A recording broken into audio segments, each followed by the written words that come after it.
Today is a day where I've gotten to live out a fantasy that almost all of us have, and I like to call it If I Were a Rich Man. Basically, what's happened here is Ducati gave me a call and said, "We have a Panigale V4S. Would you like to ride it on track?" And I said, "Yes, yes, yes." This is the motorcycle. Now, I have already ridden this bike in Thailand at the Buriram circuit. This is another circuit, but at the BIC. So today is not really going to be a review. We'll tell you a little bit about what the bike is like to ride. But there are two things on this motorcycle you've probably already noticed that make this particular one extra special.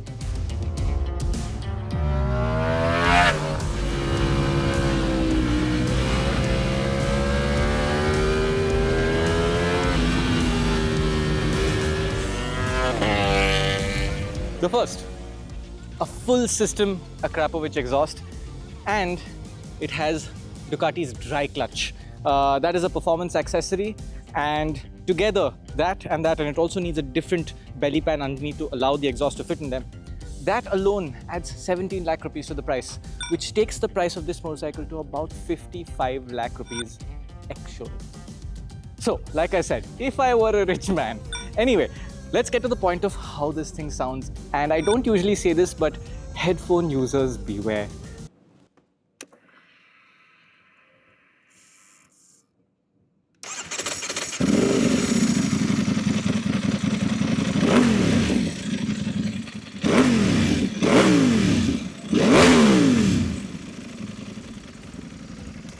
I have been riding this bike all day. I am absolutely exhausted and that sound still excites me. It's just a wild, angry noise. Anyway, today we're going to talk about what it's like to do a track day in India with a top-level superbike.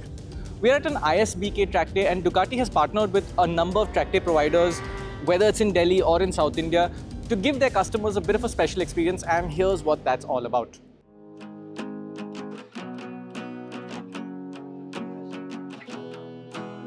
So there are lots of interesting things happening at a BIC track day beyond the track action. Now, for example, over here you have the Pirelli stand. They're not here yet, but they will support riders with replacement tires on ground if they need them, and that includes slick tires. Then you have stalls like this. This is by Zenjin, who runs a really great garage in Mumbai if you're ever in that area. They have high-end suspension components, brakes, brake pads on offer. Move further down, Ducati has their whole stall here. So even though you've come to ride at the track, if you want to take a test ride on any of these bikes, it's available. Then right here you have a refreshment stand, and going by my face, staying hydrated on the track is very important.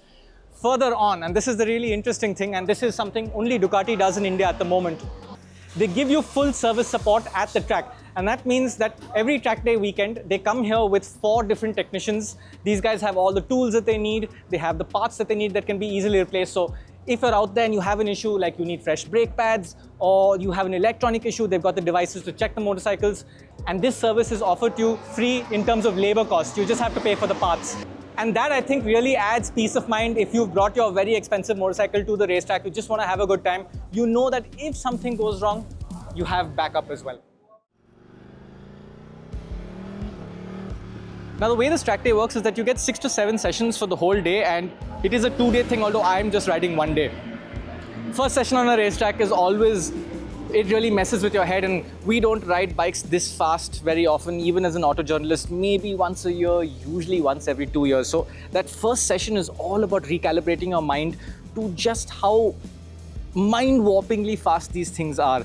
We'll put a little GoPro shot. I've got a GoPro recording it. I saw 310, 311, and then I just couldn't look there anymore because the brake point was approaching really fast, and it's a really hard braking point. It's insanely fast. To give you some idea of how violently, monumentally fast this bike is, the BIC back straight is 1.06 kilometers long, and it connects turn 3 and turn 4, which are 2 of the slowest corners on track.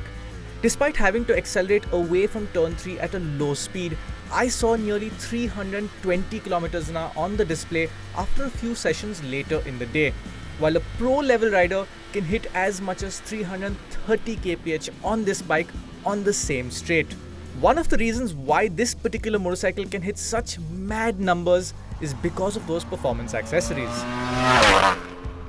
And with that exhaust, the power here goes up to almost 230 horsepower, and it reduces about 6-7 kilos of weight. So you're looking at a bike that's insanely powerful and also weighs almost 190 kilos. So it really is something that you have to tune your brain to and be physically fit for.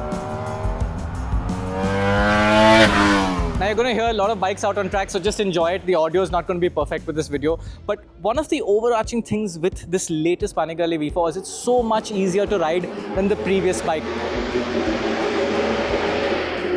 But I think the key word there is easier and not easy, because after 7 sessions of riding today, I am just finished. You probably see it in my face. I am exhausted, and I know that the bike could give so much more than I could get out of it. In fact, what held me back today was the fact that I'm just not fit enough to ride this bike at the pace that I want to. It didn't help that it was a brutally humid day with track temperatures above 65 degrees centigrade. And by the end of it, with all that accelerating and braking through the day, I was physically just destroyed. Funny enough, the bike seemed completely unbothered and it went on to run absolutely drama-free as long as it was fed with plenty of high-octane fuel. Nevertheless, today was an interesting experience to try out a different aspect of the Panigale, something we don't really get to, and that is the suspension setup. Now, we have the V4S, which has electronically adjustable suspension, semi-active, which adjusts itself in real time as you ride along. But the really fast riders prefer to set that suspension into a fixed mode where they can select what is the compression and rebound damping, what is the preload setting. It's something I never got to experience on this bike, but today that has changed.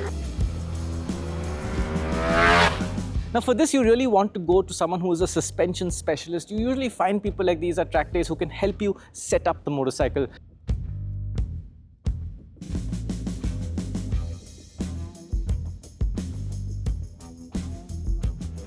So what's happening here is that all of this suspension is fully adjustable, and that adjustability is very valuable if you set it up the right way. I've got an expert with me, Mukul, who is helping me set up the suspension sag in the springs and also the damping. Now this is fully electronically controlled suspension. It has a dynamic mode that automatically does it for you. I have experienced it and it's really good. But today we're putting the suspension in its fixed mode and Mukul is setting up the suspension based on how I'm riding. So we went out, I did a session, came back, I found the bike too soft.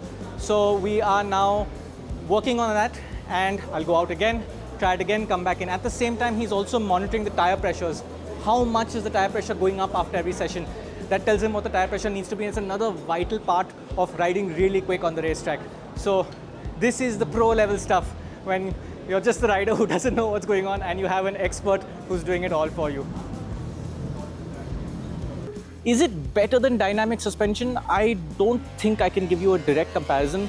A, because I rode the bike with dynamic suspension 6 months ago, and B, because I am not pushing this motorcycle to the limits that a full-on racer would. For me, dynamic suspension worked nicely, fixed suspension works really well as well. But the interesting thing is there's a huge amount of stuff that you can do with this motorcycle, including adjustable rear suspension linkages, and it's insane. You need to know what you're doing or you need to have a professional do it for you, and you need to spend a lot more time with the bike than I have. Like most of you fellow human beings watching this, I will never be as fast as a professional racer, and I certainly won't be able to claim to have extracted the upper limits of what a bike like this can offer. At the same time, there is a nice feeling in knowing that you could spend years being entertained by a motorcycle like this while simultaneously being on a long-term quest of becoming a better rider. Some nice perspective on this new V4's sky-high level of capability is that this same motorcycle went on to set a new lap record for a production bike at the BIC just a couple of weeks after I rode it. This was in the hands of official Ducati DRE rider Dilip Lalwani, and the only difference to when I rode it was that it was on a fresh set of slick tires. Dilip's lap time beats previous records set on an earlier gen Panigale V4 that was in a much more highly modified state than this motorcycle. It really isn't an overstatement when people say that the 2025 V4 represents a big leap forward. In fact, after my day of riding it, it was clear that there were very few modifications that I'd want to make with the bike itself. If there was anything that I'd want to change on this bike to make it better for me to ride, a slightly taller windscreen and grippier foot pegs. Ducati does these really beautiful foot pegs. They've been doing it for years, but they just don't have very good grip. So being able to hold on to the bike is everything, because otherwise you put inputs into the handlebar if you're not able to hold on with your core, and that upsets the motorcycle. You'll see some footage where the bars are shaking, and it's me doing that, and I'm aware of it. So essentially, overall review of the Panigale V4S on track. The only changes that really need to happen are with my technique and my fitness. That is what today's track day was about. It's just a sort of fun experience, just let you see what this side of the world is. And yes, it is a rich man's game, but at the other end of the spectrum, it's still a somewhat attainable dream. It's not a Ferrari or a GT3 RS or a Lamborghini that 99% of us will really never be able to afford. This is an outrageously expensive motorcycle, and most Ducatis nowadays are getting to that level as well. But it is something that's attainable, and it's something that you should allow yourself to dream about.